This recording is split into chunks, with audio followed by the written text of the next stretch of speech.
Daniel 12 reveals when the second coming will occur. Throughout the long millennia since Adam and Eve first turned their heartbroken steps from paradise, the question in the heart of every believer has been, when will it be over? When can we return home? Yahushua said, "Of that day and hour knoweth no man, no, not the angels of heaven, but my Father only." Divine love, however, desires every soul to be ready for the end. The prophecy of Daniel 12 is Yahuwah's gift, relating events which will disclose when the second coming will occur. "And at that time shall Michael stand up, the great prince which standeth for the children of thy people, and there shall be a time of trouble, such as never was since there was a nation, even to that same time. And at that time thy people shall be delivered, every one that shall be found written in the book." Daniel 12 covers the climax of the great controversy between good and evil, towards which all of Daniel 11 has been building. At that time, Michael stands up. His people are facing a time of trouble such as the world has never seen, and he's not going to take it sitting down. He lovingly provides instruction for the final generation so they will know what to expect. Daniel, like everyone since Adam, wanted to know one thing. He asked, "How long shall it be to the end of these wonders?" The answer was immediate. "And I heard the man clothed in linen, which was upon the waters of the river, when he held up his right hand and his left hand unto heaven, and swear by him that liveth for ever, that it shall be for a time, times, and a half. And when he shall have accomplished to scatter the power of the holy people, all these things shall be finished." This may seem confusing, but it was an honest answer to a straightforward question. Daniel asked, "How long shall it be to the end of these wonders?" And Yahushua told him, "A time, times, and half a time, or 3.5 years. This is important information. Earth's history would climax in a 3.5-year time period. The one piece of information missing from Yahushua's answer, however, was when the 3.5 years would start. This time period is imminent. It is time for this prophecy to be understood in its entirety, but only those who have been following advancing light will understand it. Yahushua told Daniel of the final generation, "Many shall be purified and made white and tried, but the wicked shall do wickedly, and none of the wicked shall understand, but the wise shall understand." The soul is purified as it embraces advancing light. Thus, it is the responsibility of every child of Yah to actively seek out truth and accept every ray of light from heaven.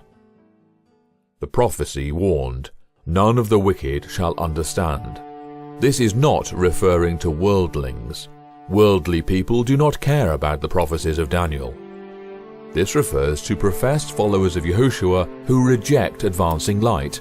It is these who will not understand the truths contained in Daniel 12. Yahushua went on to explain, "From the time that the daily sacrifice shall be taken away, and the abomination that maketh desolate set up, there shall be 1,290 days. Here is the answer to Daniel's question. The word sacrifice in the above text is a supplied word. The word daily comes from tamid and means continually, regularly. Both ideas, regularity and continuousness, are present in the word. Many Christians have assumed the daily or continual refers to the daily sacrifices offered under the Old Covenant. However, advancing light reveals a deeper meaning. The continuous without interruption refers to time itself, and the method by which it is calculated, the moon. The unchangeable nature of the moon was used as an example when Yahuwah declared, "Once I have sworn by my holiness that I will not lie unto David. His seed shall endure forever, and his throne as the sun before me. It shall be established forever as the moon, and as a faithful witness in heaven. The Sabbath, established at creation, is to be calculated by the calendar established at creation, the lunisolar calendar. Obedience to the divine commands purifies and sanctifies the soul. Disobedience desolates it. When the continual is taken away, the abomination that desolates the soul is established. This happened in the 4th century, when Constantine I enforced the use of the pagan calendar and rejected the biblical method of timekeeping. The Dark Ages that followed were the direct result of this abomination that truly desolated the soul.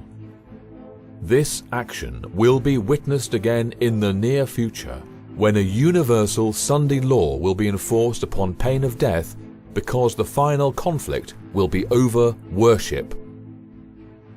And I beheld another beast, and he causeth the earth and them which dwell therein to worship the first beast, whose deadly wound was healed. And he had power to give life unto the image of the beast, that the image of the beast should both speak and cause that as many as would not worship the image of the beast should be killed. And he causeth all, both great and small, rich and poor, free and bond, to receive a mark in their right hand or in their foreheads. And that no man might buy or sell, save he that had the mark, or the name of the beast, or the number of his name. The world is on the verge of catastrophe. The very next thing to happen is the sounding of the trumpets as described in Revelation 8 and 9. Under the 5th trumpet, the abomination of desolation will be established. When demons in the form of extraterrestrials overrun the earth, the Pope will be exalted as the earth's representative. It will only be logical for him to be chosen to head up the new one-world religion. In this new position of ultimate power, he will, at that time, impose a universal Sunday law. When the might of the state is combined with a decree of the Church to establish a universal law imposing a false worship day on the pain of death, then the continuous without interruption will have effectively been taken away, and the abomination that desolates will be established. This law does not even have to enforce Sunday only. True believers who seek accommodation for their worship by the lunisolar calendar will be viewed as troublers of the people. Allowance could easily be made for Jews and Saturday Sabbatarians who worship on the 7th day of the papal Gregorian calendar, but no such accommodation will be made for those who want to worship the Creator on his lunisolar calendar. This is the event that starts the final countdown. Yahushua told Daniel that there would be 1,290 days following this event. Yahuwah's faithful will not remain silent in this time of emergency. They will warn the world of the dire consequences of conforming to the dictates of the Pope and the presumption of worshipping Yahuwah on a false day of worship. The Sabbath will be the great test of loyalty, for it is the point of truth especially controverted. When the final test shall be brought to bear upon men, then the line of distinction will be drawn between those who serve Yahuwah and those who serve him not. While the observance of the false Sabbath in compliance with the law of the state, contrary to the 4th commandment, will be an avowal of allegiance to a power that is in opposition to Yah, the keeping of the true Sabbath, in obedience to Yahuwah's law, is an evidence of loyalty to the Creator. While one class, by accepting the sign of submission to earthly powers, receive the mark of the beast, the other, choosing the token of allegiance to divine authority, receive the seal of Yahuwah. Persecution will be intense, but it will be necessary to draw the attention of the world to the issue at hand. This transpires during the 1,260 days foretold in Daniel 12:7. Yahushua told Daniel, "When he shall have accomplished to scatter the power of the holy people, all these things shall be finished." And it will be. 3.5 years after a universal Sunday law has been decreed, probation will close. Daniel 12:7 gives a timeline of 1,260 days. Verse 11 gives a timeline of 1,290 days. That's a difference of 1 month. The 7 last plagues will fall during the 30 days following the close of probation. For the wicked, the 7 last plagues will be the worst judgments to ever fall on mankind in the history of the earth. During this time, Yahuwah's faithful will be sheltered by divine protection. They have trusted in their Savior, and He will preserve them.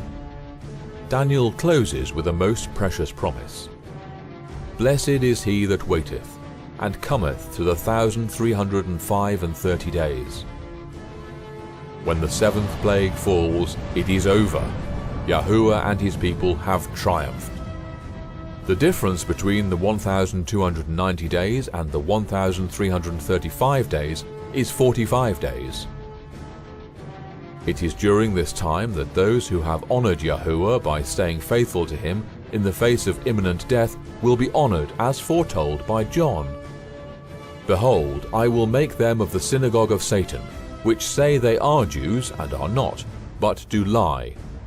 Behold, I will make them to come and worship before thy feet, and to know that I have loved thee. Because thou hast kept the word of my patience, I also will keep thee from the hour of temptation, which shall come upon all the world, to try them that dwell upon the earth. During the 45-day time period, the wicked that have so vigorously persecuted Yahuwah's children will come and worship at the feet of the faithful. The righteous have stood faithfully before the whole world, upholding the honor of Yahuwah and the divine law. They have not surrendered their wills to evil men inspired by demons.